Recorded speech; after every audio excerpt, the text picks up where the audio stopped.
Assalamualaikum warahmatullahi wabarakatuh. Sahabat muslim rahimakumullah. Selamat datang kembali di channel Permata Islam yang membahas seputar kisah islami penuh hikmah.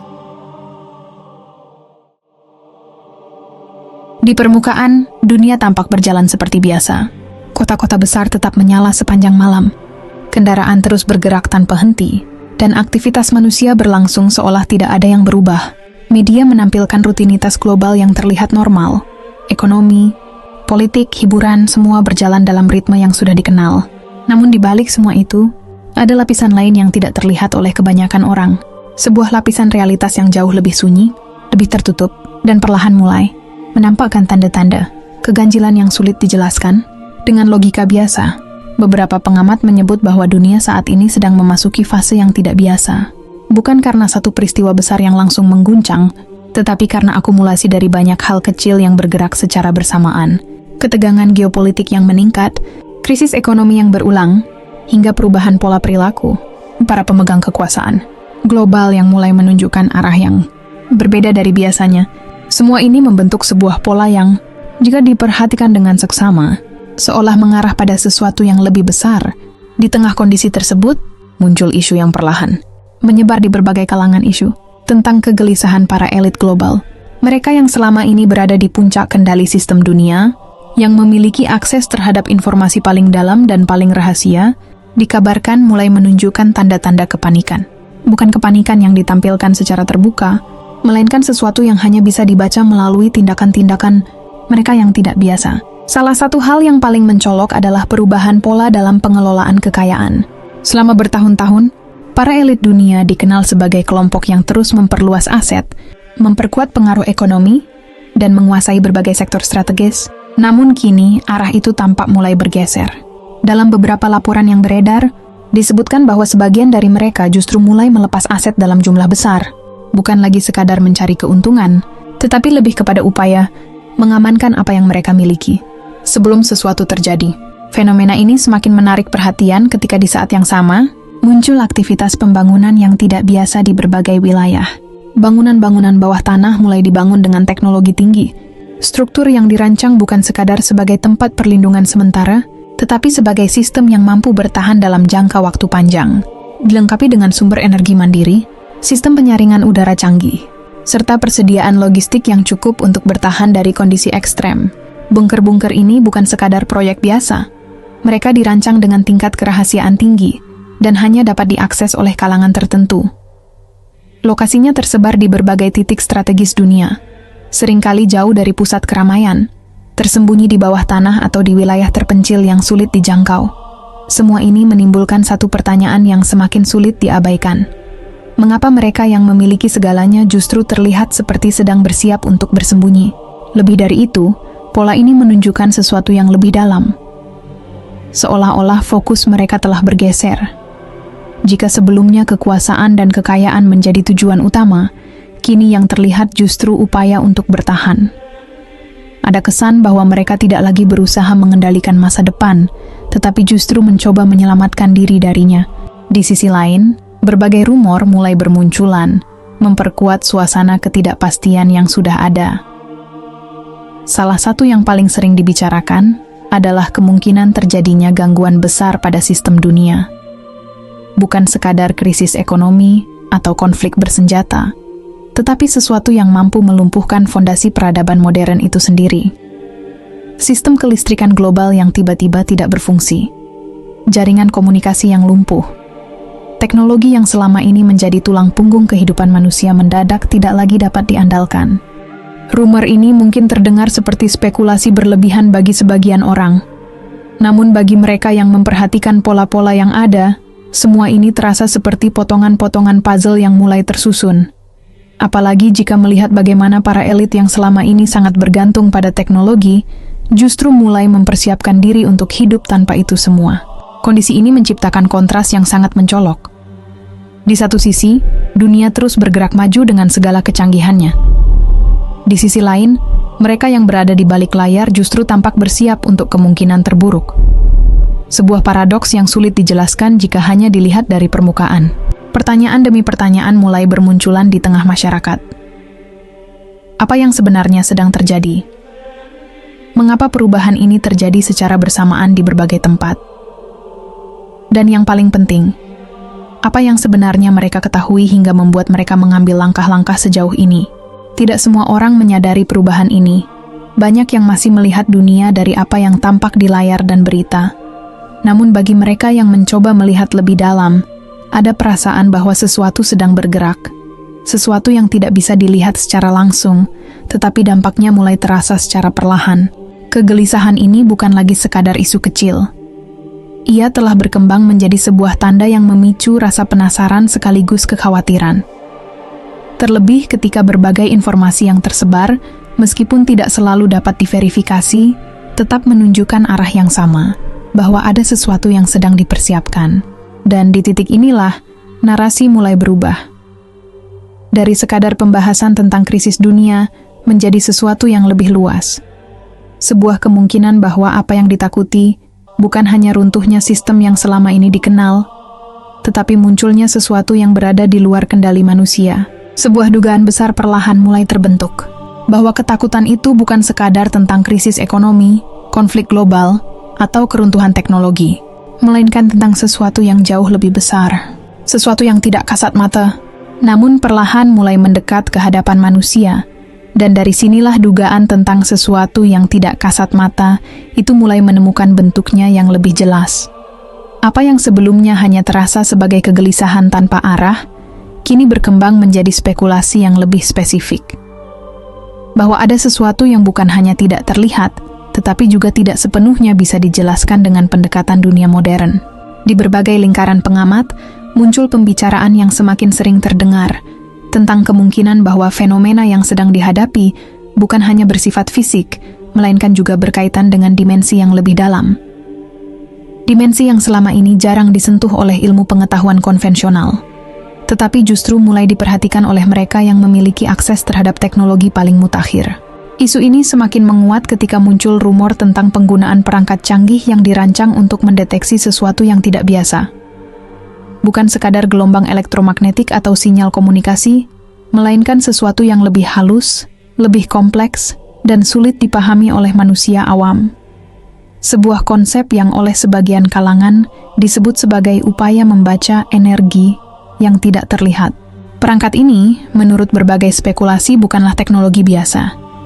Ia dikembangkan dengan pendekatan lintas disiplin, menggabungkan sains modern dengan pemahaman yang selama ini dianggap berada di luar jangkauan rasionalitas. Tujuannya bukan untuk mengukur sesuatu yang fisik, tetapi untuk menangkap tanda-tanda yang dianggap memiliki pola tertentu, sesuatu yang berbeda dari aktivitas manusia pada umumnya. Disinilah istilah detektor aura mulai muncul ke permukaan. Sebuah istilah yang terdengar asing bagi sebagian orang, namun justru menjadi pusat perhatian dalam diskusi-diskusi tertutup. Konsep ini merujuk pada kemampuan untuk mendeteksi keberadaan energi tertentu yang diyakini memancar dari individu atau lokasi tertentu. Energi yang tidak bisa dilihat oleh mata, tetapi dipercaya memiliki frekuensi yang dapat diidentifikasi dengan teknologi tertentu. Meskipun belum pernah dikonfirmasi secara terbuka, keberadaan perangkat semacam ini terus menjadi bahan pembicaraan. Terlebih ketika dikaitkan dengan laporan-laporan yang menyebutkan adanya aktivitas intelijen di wilayah yang sangat sensitif, wilayah Hijaz, yang mencakup kota suci Mekah dan Madinah. Isu tentang penyusupan intelijen ke wilayah tersebut menambah lapisan baru dalam narasi yang sedang berkembang. Disebutkan bahwa sejumlah pihak luar, dengan berbagai penyamaran, mencoba masuk ke dalam lingkungan yang tampak biasa bagi kebanyakan orang. Mereka hadir di tengah keramaian jamaah, berbaur tanpa menarik perhatian, namun membawa misi yang jauh dari sekadar aktivitas biasa. Keberadaan mereka tidak ditujukan untuk kepentingan militer atau politik secara langsung, melainkan untuk melakukan pemantauan terhadap sesuatu yang lebih spesifik. Mereka diyakini membawa perangkat yang mampu menangkap anomali, perbedaan frekuensi, pola energi, atau tanda-tanda yang dianggap tidak wajar jika dibandingkan dengan manusia pada umumnya. Aktivitas ini, jika benar adanya, menunjukkan bahwa ada keyakinan kuat di kalangan tertentu bahwa sesuatu sedang terjadi di wilayah tersebut. Bahwa tanah suci yang selama ini dikenal sebagai pusat spiritual umat Islam, kini juga menjadi titik fokus bagi pencarian yang tidak biasa. Pencarian terhadap sesuatu yang tidak bisa ditemukan dengan metode konvensional.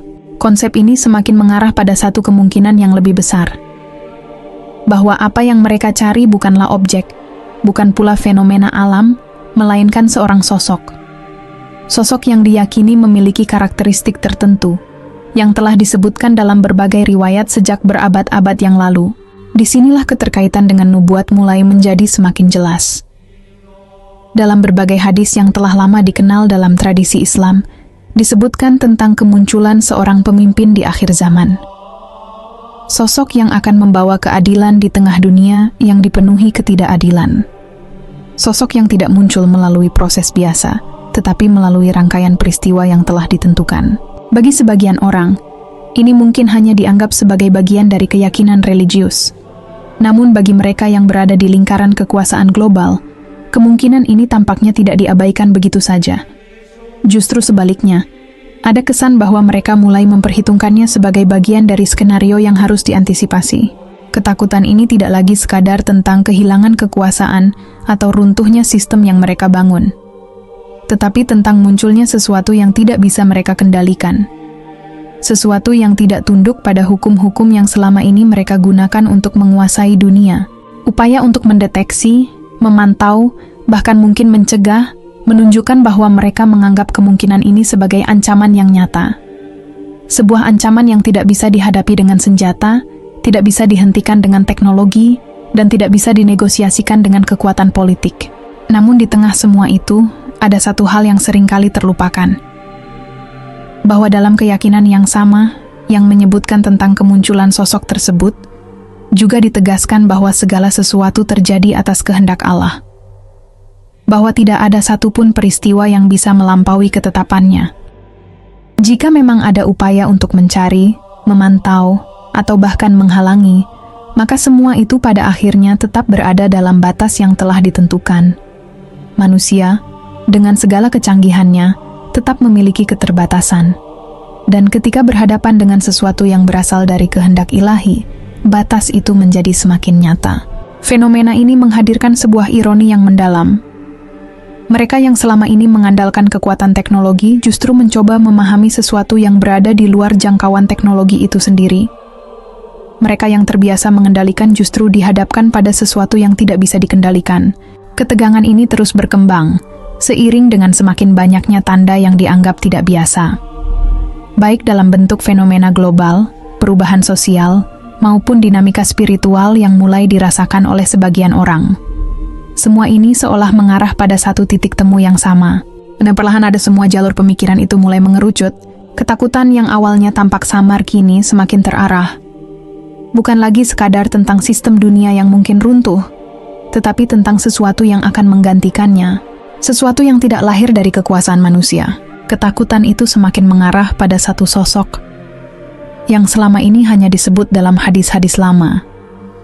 Yang selama ini hanya disebut dalam hadis-hadis lama itu, perlahan mulai dikaitkan dengan berbagai peristiwa nyata yang terjadi di dunia. Dan salah satu wilayah yang paling sering muncul dalam pembahasan tersebut adalah Palestina. Sebuah wilayah kecil yang sejak dahulu hingga sekarang tidak pernah benar-benar lepas dari konflik, seolah menjadi pusat dari perhatian dunia yang tidak pernah padam. Dalam sejarah panjang peradaban manusia, Palestina bukanlah sekadar wilayah geografis biasa. Ia adalah tanah yang menyimpan jejak para nabi, menjadi saksi perjalanan risalah langit, dan memiliki kedudukan yang sangat istimewa dalam keyakinan banyak umat. Dari masa ke masa, wilayah ini selalu berada di titik pertemuan antara kepentingan politik, kekuatan militer, dan nilai-nilai spiritual yang mendalam.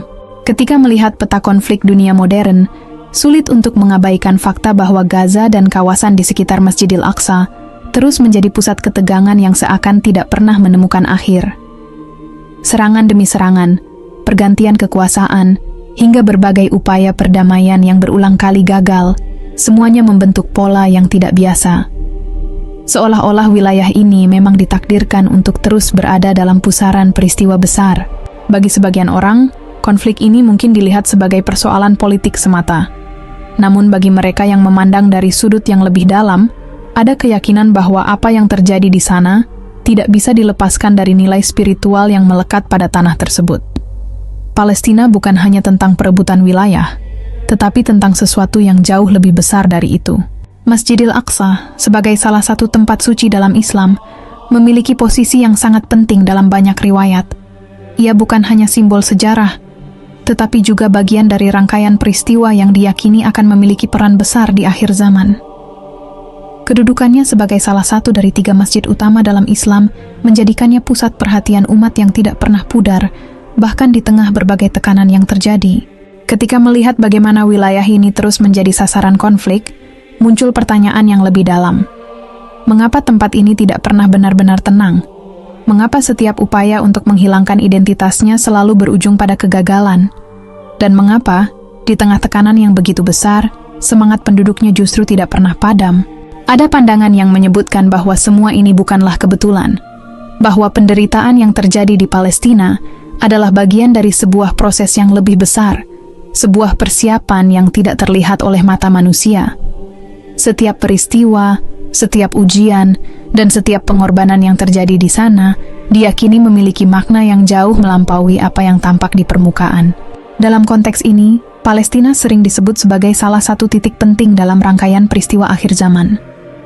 Bukan karena konflik semata, tetapi karena nilai spiritual yang terkandung di dalamnya.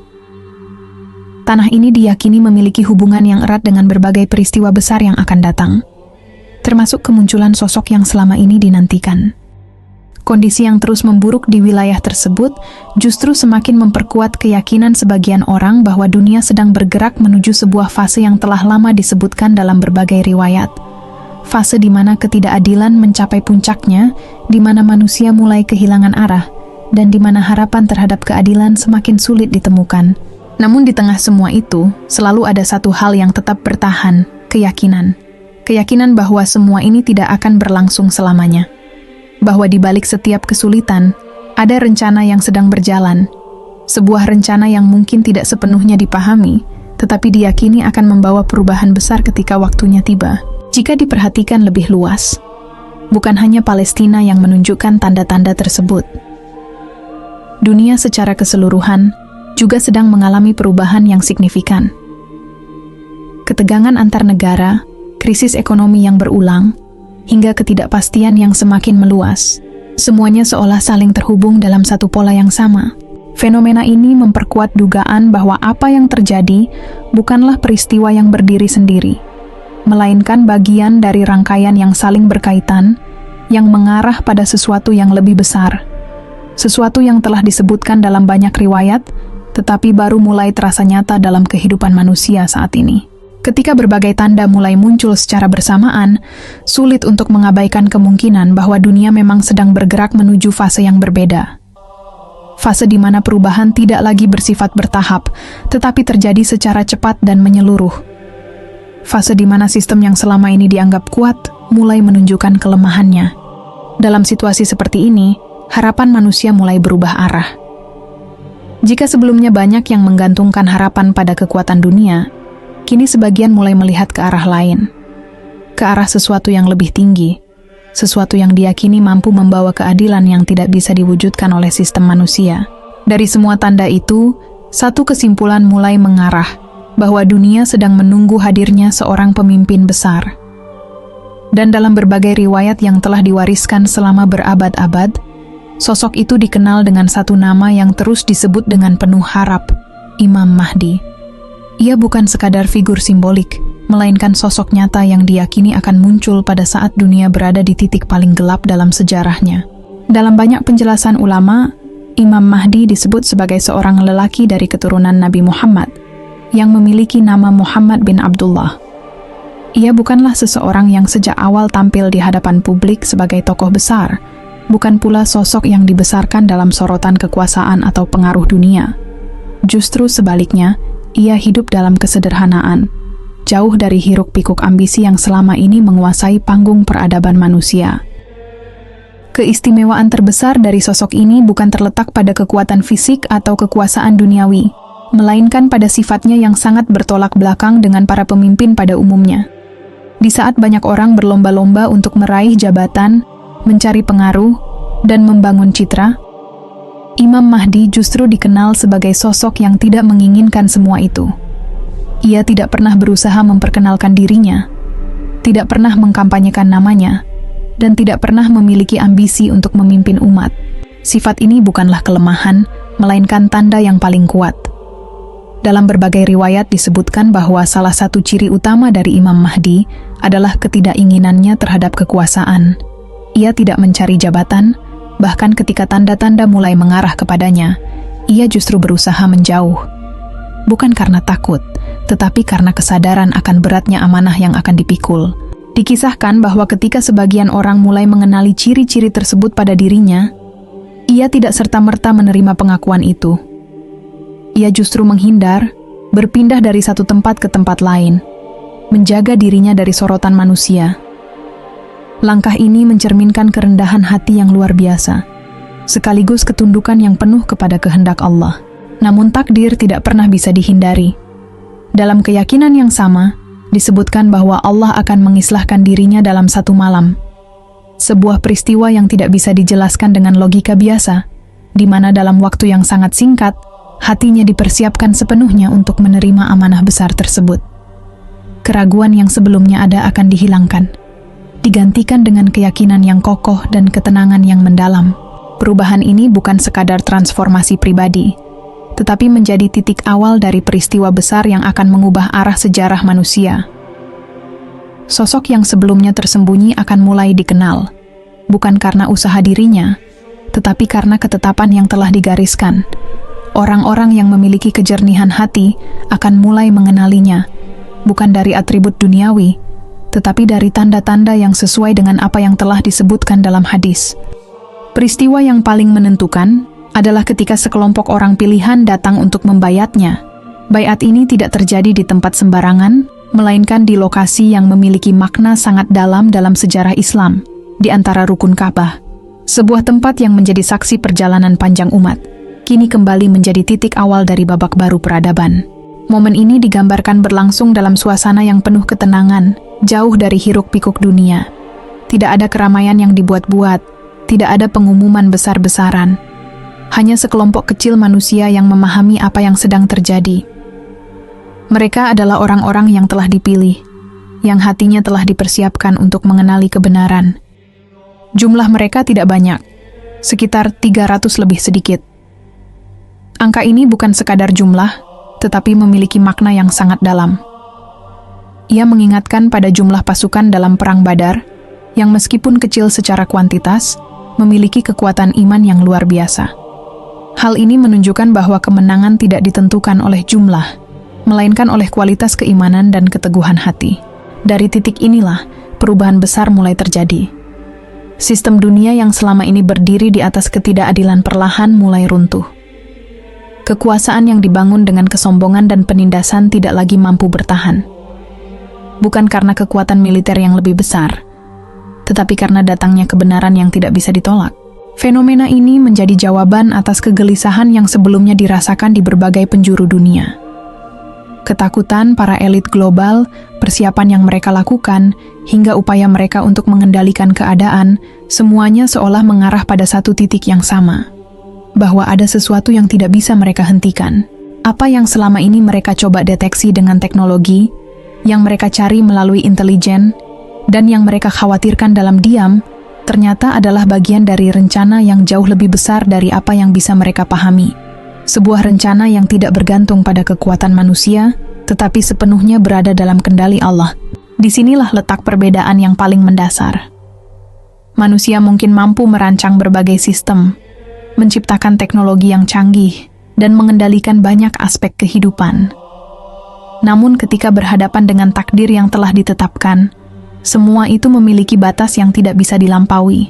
Kisah ini bukan sekadar tentang masa depan, tetapi juga tentang pemahaman terhadap posisi manusia di hadapan Sang Pencipta, bahwa sebesar apapun kekuatan yang dimiliki, tetap ada batas yang tidak bisa ditembus. Dan ketika waktu yang telah ditentukan tiba, tidak ada satupun yang mampu mengubahnya.